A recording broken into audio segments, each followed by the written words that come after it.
Hello and welcome. This is just a news flash. Something very alarming is happening in the Middle East at this moment as I talk to you. Israel a day or two ago took out three Palestinian terrorists, noted men, prominent leaders in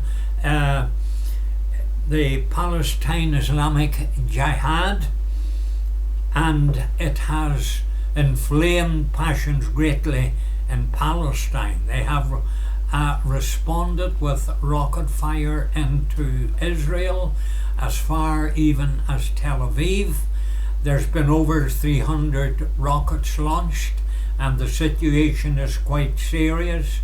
Israel has responded, and so it's a very volatile situation at the moment.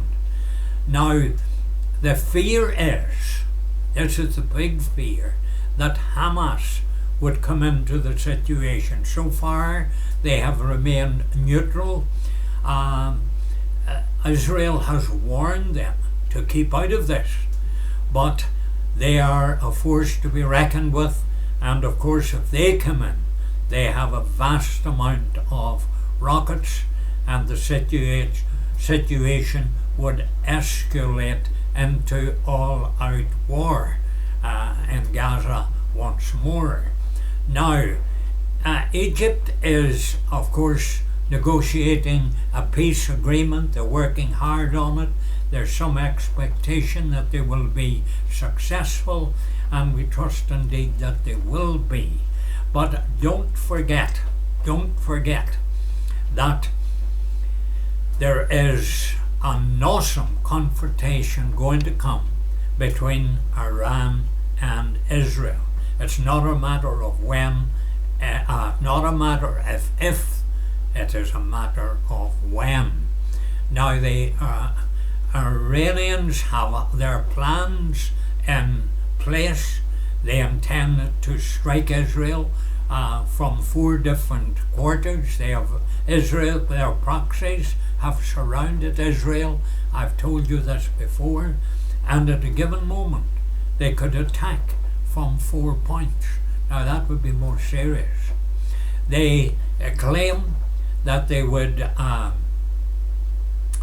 the Iron Dome would not be able to contend with that.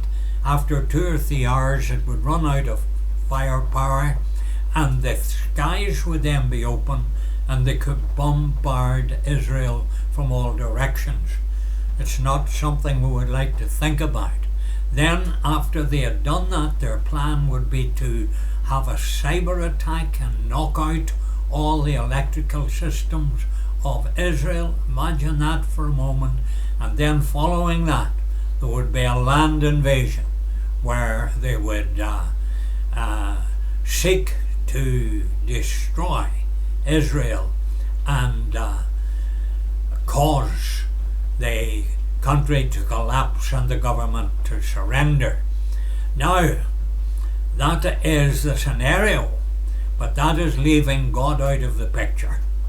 And we must pray and seek God earnestly at this very critical moment for Israel, that God will come to their rescue if it does turn to all-out war. Now we know that ultimately the Gog-Magog war lies ahead of us. I don't just feel we're there yet, because Russia would have to come in to be the leader of that war. Other nations are in place. Iran has entered into a pact with Russia and with Syria and Turkey and these Arab nations, and it's looking very, very serious. But I don't think that Russia is ready just to launch an invasion against Israel at this moment due to the Ukraine war. I believe the Ukraine war would need to be wrapped up first, and then we would have the door ready to be opened for the Gog-Magog war. Now, I don't think, as I've already said, that we are there yet, but anything can happen. Events can move very quickly, and this is a very serious moment for Israel. Pray for Israel. My friends, we're in end times. Alarming times what's taking place around the world.